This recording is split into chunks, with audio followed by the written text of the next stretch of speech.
एक तो आगे लिख दो camera. Okay, so we were talking about the nutrition, और न्यूट्रिशन स्पंजेस के अंदर किस तरीके से होता है, साइफा के अंदर पानी के थ्रू आता है। किसके थ्रू आता है? पानी के थ्रू। स्पंजेस का फूड क्या है, हमने पहले भी डिस्कस किया था, इसका फूड है बैक्टीरिया, डायटम्स, स्मॉल प्रोटोजोन्स, और दूसरी इंपॉर्टेंट चीज़, ये जो स्पंजेस होते हैं ये डिप्लोब्लास्टिक होते हैं। डिप्लोब्लास्टिक, 2 जर्म लेयर्स, एक्टोडर्म और endoderm. Mesenchyme is not developed diploblastic. Sponges के अंदर फूड अंदर आता है पानी के थ्रू, और उससे कलेक्ट कर लिया जाता है कौन से सेल्स के द्वारा? कोएनोसाइट्स के द्वारा। कौन से सेल्स? कोएनोसाइट्स। ये रहे कॉलर सेल्स। फ्लैजिला हेल्प करता है इनको। अब ये कोएनोसाइट्स के अंदर खाना आ गया। देखिएगा डायग्राम, मैं इसको बड़ा करके दिखा देती हूँ आपको।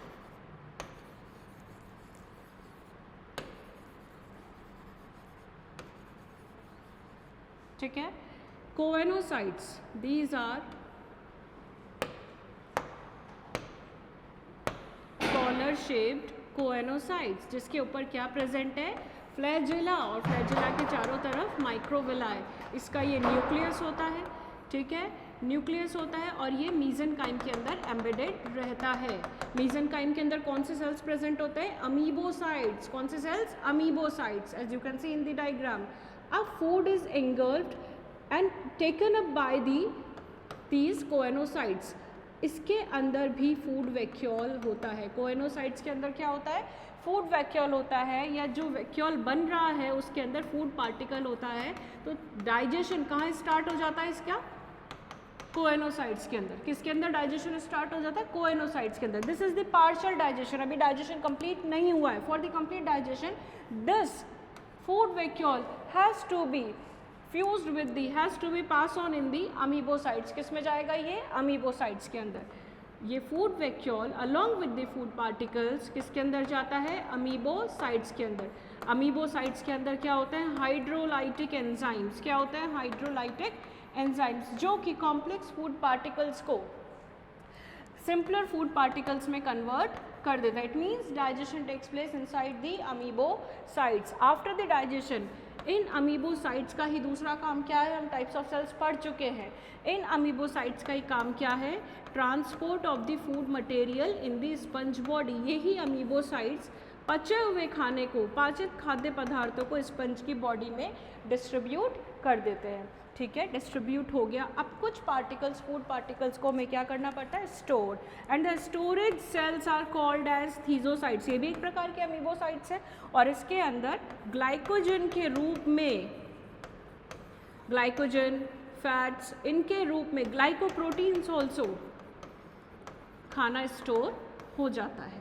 and the residual is excreted in the same way outside by the help of these amoebocytes। amoebocytes क्या करते हैं? रेजिड्यूल खाने को, जो कि स्पंजेस के काम का नहीं है, जो अपाचित भोजन है या जो पच चुका है, उसका एब्जॉर्प्शन हो गया, उसके बाद जो बचा हुआ खाना है, वेस्ट है उसके लिए, उसे वो बाहर उसी प्रकार से कोएनोसाइट्स के द्वारा बाहर इजेक्ट आउट कर देता है, एक्सपेल कर देता है। कोएनोसाइट्स आपको पता है कौन सी कैविटी के अंदर मिलते हैं जाकर?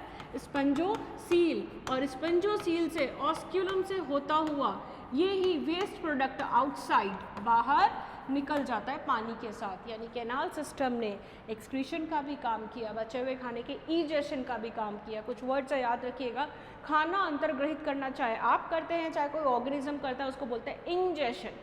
इंजेशन के बाद डाइजेशन, डाइजेशन स्टमक में होता है, पैनक्रियाटिक एंजाइम्स रिस्पॉन्सिबल होते हैं, बाइल रिस्पॉन्सिबल होता है। कॉम्प्लेक्स जीवों की बात कर रही हूँ, इसकी बात नहीं कर रही।